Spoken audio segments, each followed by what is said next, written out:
and I'm gonna do my nails. I've been doing my own no-chip manicures for the last few months, so I figured I would just kind of do like a get ready with me with you guys. I've been off of YouTube for close to 6 months now, so I'm just gonna tell you where I've been and what I've been up to, and just do like kind of a get ready with me while I do my nails with you. So thanks for watching. I appreciate it. If you have been my subscriber and subscribed to me shortly before I fell off the face of the earth, thanks for sticking around and being here with me right now. So yeah, I mean, I can tell you what I'm doing with my nails, but I kind of don't really know what I'm doing. Like, I just do it and just hope it turns out okay and they don't chip off, and they usually don't. But I bought this kit off of a friend, and I'm a licensed professional and I do hair, so I learned how to do this in beauty school, so I'm thinking that I can just do my own thing. And I have been doing it, and it actually is really nice, and it's kind of fun to just sit, spend an hour or two just relaxing and doing it. I have like fun colors and stuff, but I think I'm feeling just like a simple matte. I think I'm torn between 2 colors. We'll go over that later. But yeah, so that's what I'm gonna do. I'm just gonna probably talk. I probably won't talk much about my nails, but I'll put the description, the color and stuff in the description box below. So let me know if you have any questions about that. And I'm just gonna get started.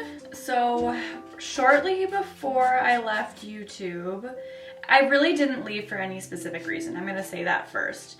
But I had a lot going on. Like, it was right, I think I started YouTube when I was off of work for COVID. I wasn't working at the time, and I had so much time on my hands. And then I started work again right at the end of May, and I got busy with work, and my sanitizable apron Etsy page really took off, which I'm so thankful for.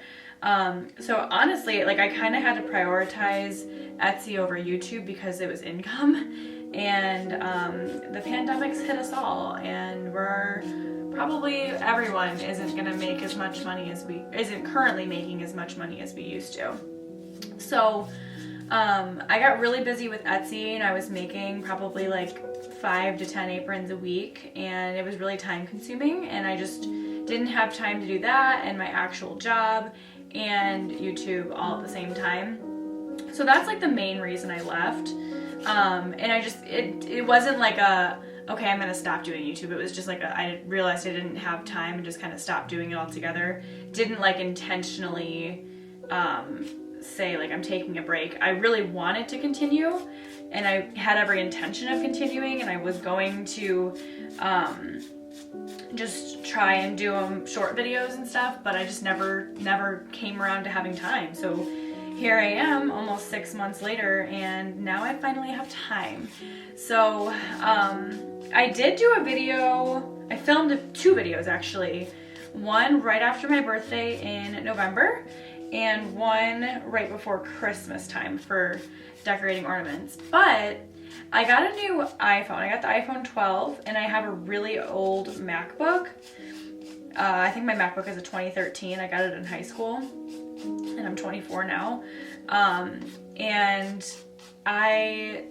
for some reason, like, the high definition video wasn't compatible with my MacBook, and so a lot of my video content, like, it was either really oversaturated, or like the color was like not even, I don't even know what it was doing. It just wasn't working. So I scrapped an entire video because of that. And then another one I probably still will release, but part of my entire tutorial that I did is missing. Like, it was, I can't remember, it was super choppy. Like, it's gonna be bad video content and really bad editing, but I figure it's better just to put something out there than nothing at all. So I will eventually post that. I might post it before this video, might post it after. I'm assuming this video is gonna be a lot easier to edit because it's gonna be all one shot. So I'll probably post this one first and just kind of give you like a rundown of where I've been, but it's gonna be kind of off of my real life timeline when I post the other one, but that's okay. Another thing that has put me off of posting is music. I never know what kind of music to put in my videos. I obviously don't want to pay for music at this point in my YouTube career because I am a broke bitch and don't want to pay for it. And I totally respect that artists want their money for their stuff that they're creating, just like I do. So that's like my biggest struggle. So I'm just playing a playlist in the background right now, which is just instrumental, and I'm hoping YouTube doesn't hear it, because I don't think they can. I don't even know if you can, but I can hear it, and that's my plan. I hope that it's, I don't know. I mean, when I watch YouTube videos, I do like the music during the transitions and stuff. It's really nice. I'm a big fan of Julia and Hunter on YouTube, a couple, and I usually will listen and enjoy their music, but I don't even know if they have music when they're speaking, and I don't have a lot of transitions in my videos.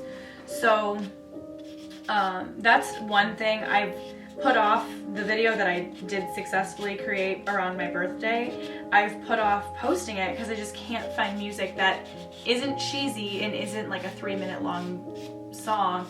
And for me, for some reason, I think I need music the entire video, and I don't know if that's true. So let me know what you think about music in YouTube videos, and if you ever even notice it, or if you notice lack of it and it's awkward. Like, I just don't really know, and I think that's one thing that's kind of holding me back. So yeah. So another reason, I've got a lot of excuses if you can't tell, but another thing is, if you can't tell, I do not look as cute, I think, as I normally would to film a video. Before, when I had the time, I would sit down and I would do my makeup and I would do my hair. At least I would halfway do it just to look nice. And I still wish I did, but realistically, if I'm being honest with you, I don't remember the last time I dressed up on a day off. Like, literally probably not for the last 6 months, if not year. Like, there's no point. I'm at home, and it's a lot of energy to just sit and get ready first. So I think it's silly for me to just sit down and get ready just to film, because it's not authentic and it's not who I really am anymore. And if this was myself talking when I was 18 or even in high school, I'd be probably really annoyed or disappointed in myself to be saying this, but I think everyone's coping with COVID differently, and if my coping mechanism is just feeling as comfortable as possible at home, I'm gonna do it because it makes me feel better. So here I am in all my glory with my broken out skin and my oily hair and my glasses and my sweatshirt, because this is who I look like and what I look like probably 90% of the time that I'm at home. So let's just be real and authentic and not sugarcoat anything, because this is what I actually am and what I actually look like. And I'm hoping that if I hold myself to this and tell myself that I don't have to look like, I usually dress up for work, and so like when I'm filming a video, I usually am as dressed up as I would be for work.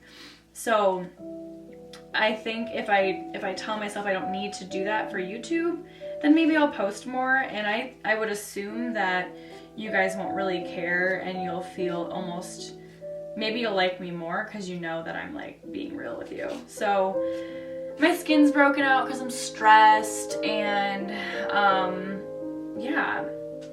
So I think the biggest thing on my mind right now is, I don't know, I'm gonna preface this with, I have a rare genetic disorder or syndrome, I guess it is technically, where my joints dislocate really easily.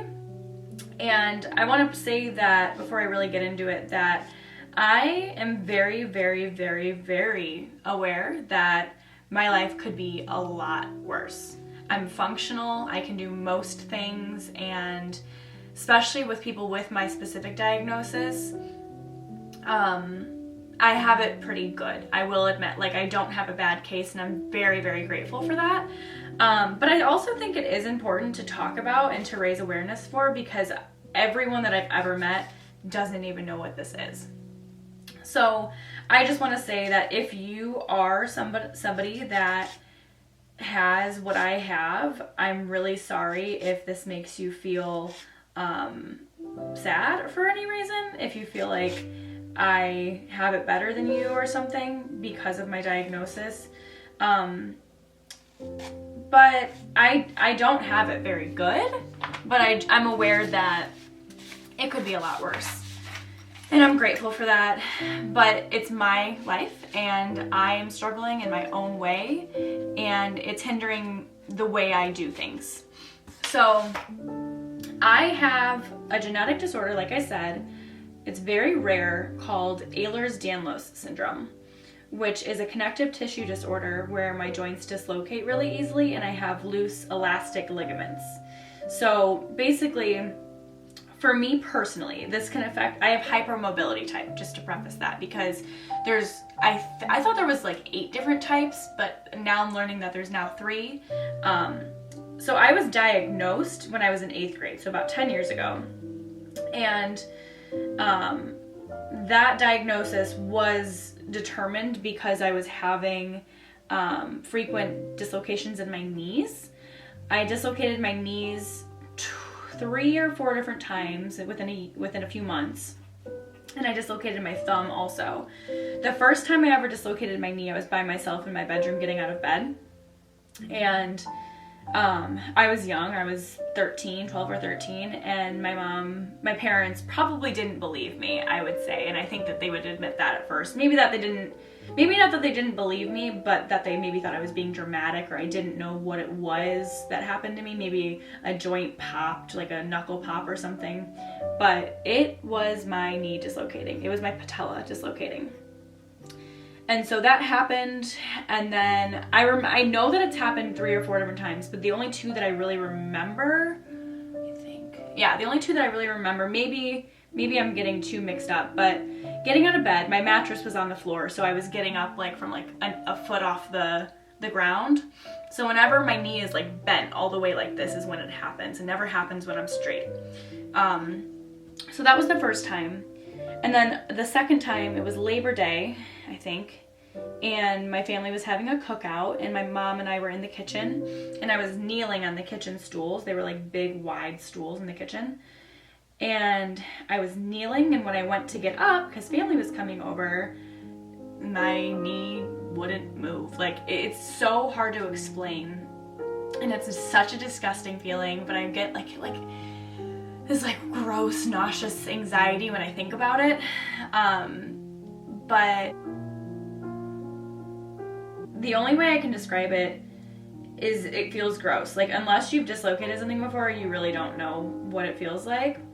I had my mom, like, the only thing that we knew how to do, and she said she couldn't feel like the patella out of place, the kneecap out of place, but all I could think and feel and say was it's out of place, it's out of place.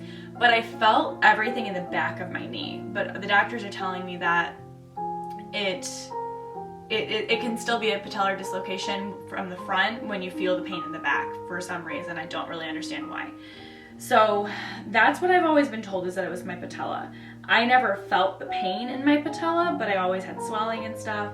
So anyway, when it happened with my mom, she like slowly straightened my leg out, and we both heard and felt this big pop, like loud, deep pop, not like a knuckle crack, but like a I can't even explain it. A very weird sound.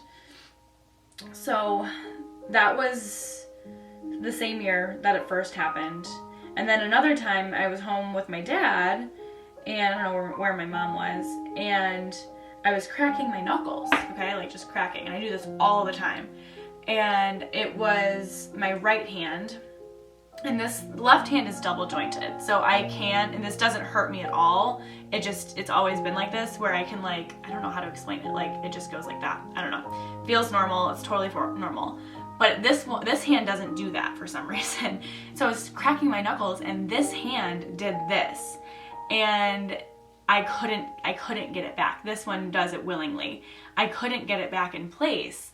And I remember my dad was in the basement, like working in the workshop or something, and he was taking a rest in the like hangout room.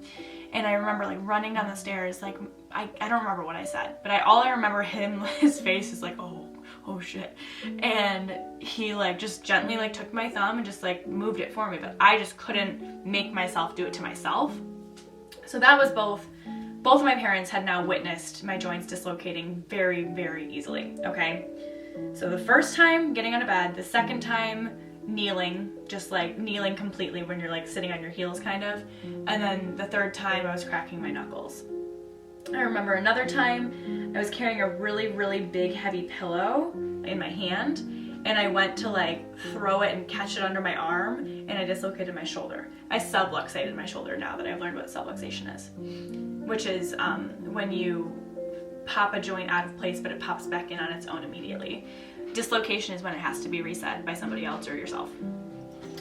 So that concerned my parents, obviously. I was young. I was about to start high school. My dog is coming. Hey, Kane. This is Kane. So yeah, I was about to start high school. Long story short, I saw a geneticist, which is somebody that diagnoses genetic disorders. I don't know if she's a physician or if it's like a PhD or what, but she determined that I do have Ehlers-Danlos Syndrome. The reason that we even knew about it or questioned it is that my mom's cousin and her children have it, but I don't really know them very well. So, hi guys, if you're watching this. But yeah, I should probably reconnect with everybody that does have it in my family so that we can kind of talk about it. But anyway, that's how I found out that it was even a thing. Diagnosed with it, literally didn't have an issue. I did physical therapy, but I was not like attentive to it at all. I did it literally like twice and then never followed up or never followed through. I sat out of gym class freshman year for freshman gym. I was gonna take summer gym, but I dropped out because of this whole thing that was going on. I wasn't sure if I could do it. I also have pretty bad asthma, so I can't like run or anything anyway, so that didn't really matter. I've never been athletic. I did dance, which I've now found out was probably a big issue and I probably shouldn't have, because I'm extremely flexible. That's another thing that comes with Ehlers-Danlos Syndrome, is you have hypermobile joints. So like I'm extremely, extremely flexible. It's like probably kind of freakish and people are like, well, what the heck, like why are you so flexible? So 10 years, I didn't have a single issue. I don't know why, but I didn't. I was perfectly healthy, perfectly fine, and I literally just didn't even really ever think about it. I didn't really see it as a disorder or disability. It's not a disability, I shouldn't say that, but I didn't see it as a hindrance on my life. It was just, I was fine. I would joke about it sometimes, like, oh, I can't do that, I'm gonna dislocate my knee. But I knew, like, I would say I could do anything as long as I took things slowly, but like really it just never affected me. So then this time last year, I got pretty into working out. I was going on a beach vacation and I wanted to look good. So I was actively working out. I was doing weighted squats. I was probably the strongest and healthiest I'd ever been in my life. And that was a good consistent 2 or 3 months of working out. Went on vacation at the end of February, COVID happened. Gyms shut down, I shut down. I completely stopped working out, and I was pretty active before. I was probably working out like 4 or 5 times a week. And so, hold on, pause the story. I can't decide if I want going my way or Norway or thanks a windmillion. So I'm gonna look up these colors, just like this pictures of them, just to see which one I want. I'm gonna do matte, so it might kind of see. Thanks a windmillion. It's cute. It's kind of like a minty green though. I'll pop it up on the screen. I don't think I like that. Going my way or Norway. That's cute. I don't know, it's so light. It's like a nude. I never do nude, and a matte nude would be nice. It's kind of like an orangey nude. So I think I'll do that.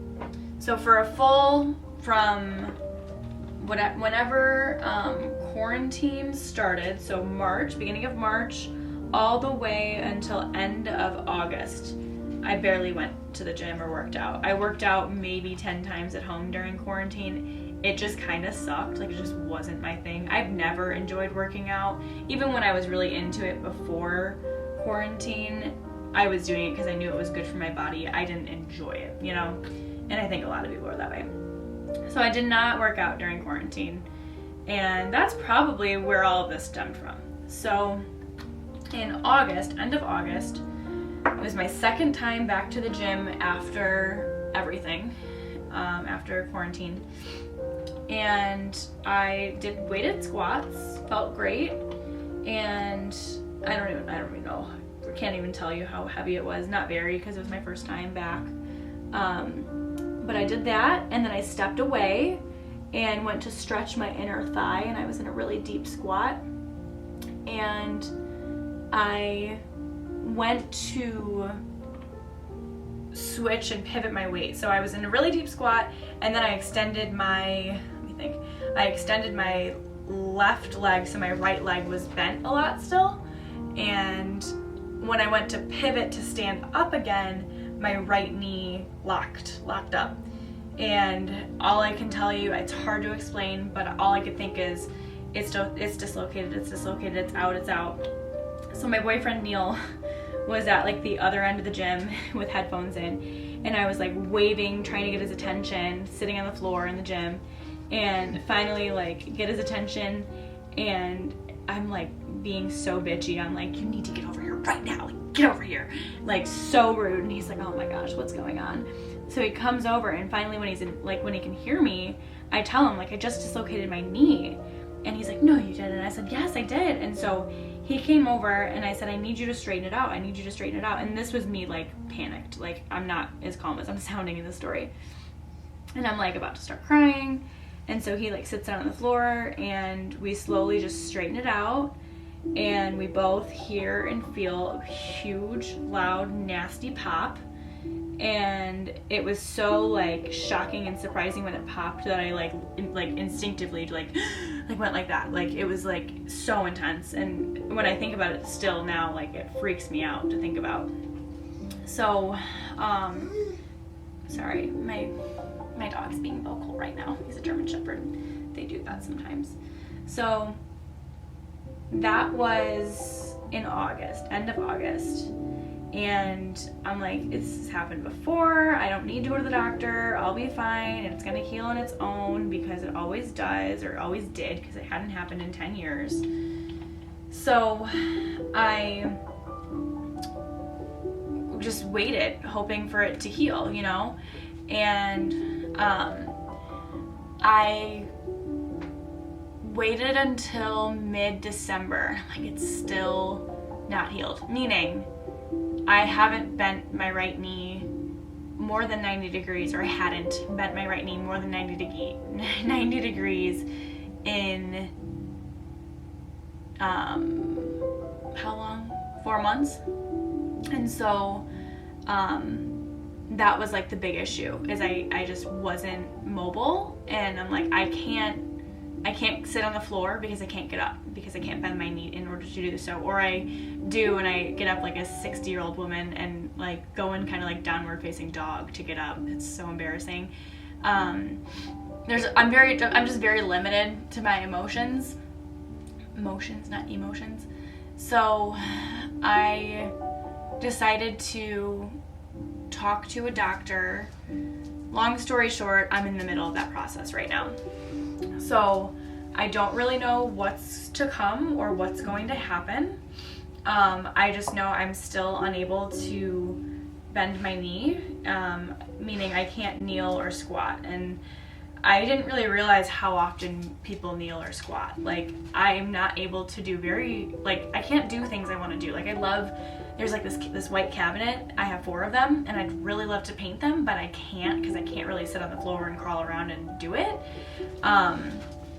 I want to like refinish my stairs. Can't do that because I can't really crawl around and do it.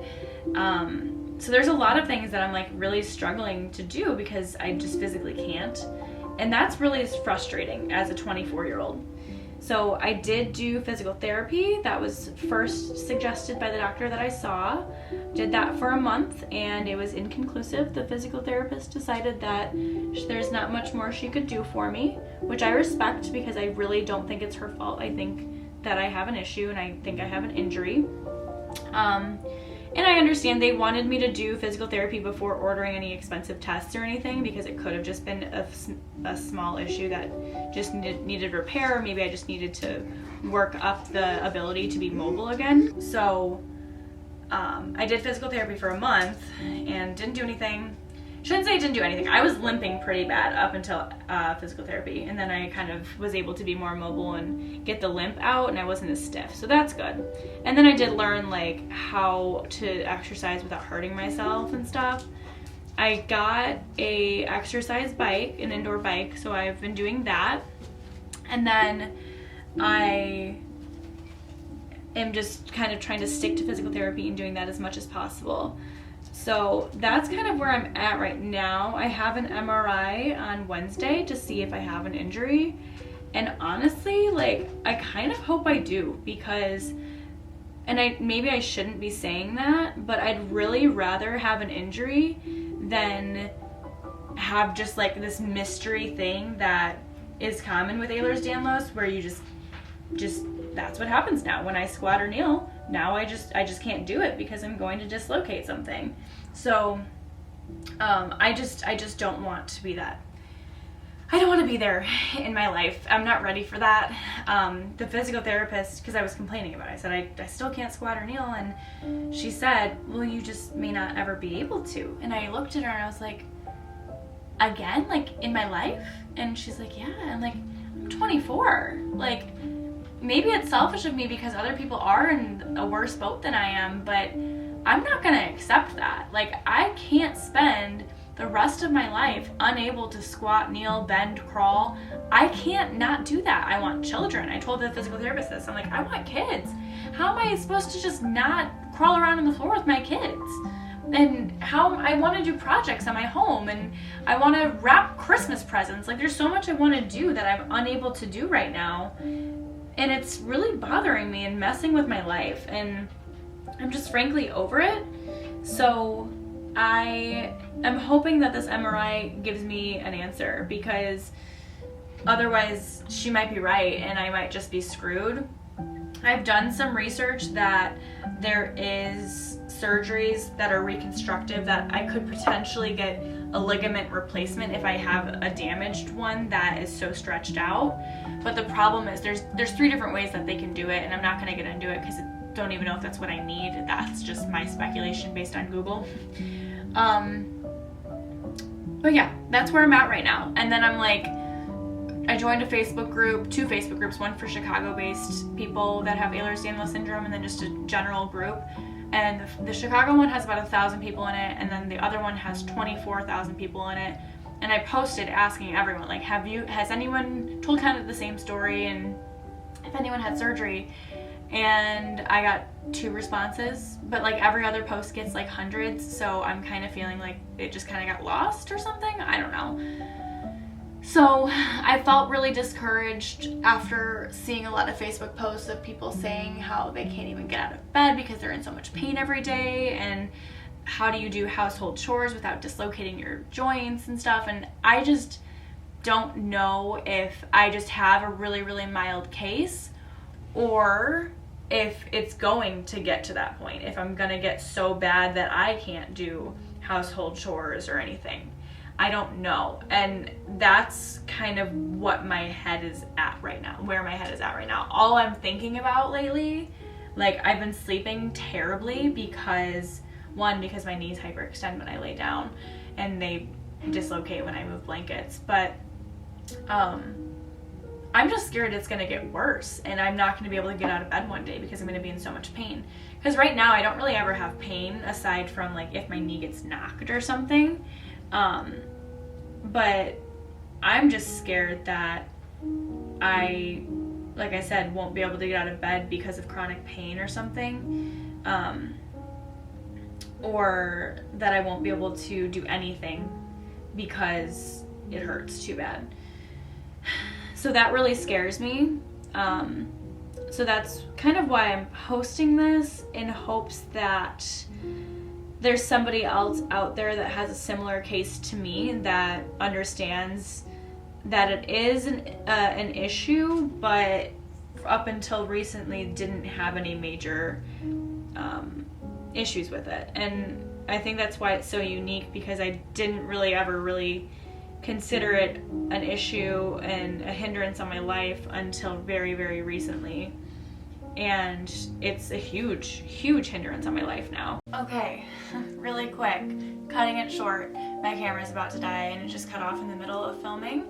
Here are my nails. I hate the color. It's like very, very nude. Like, you can't even see it, and I hate it.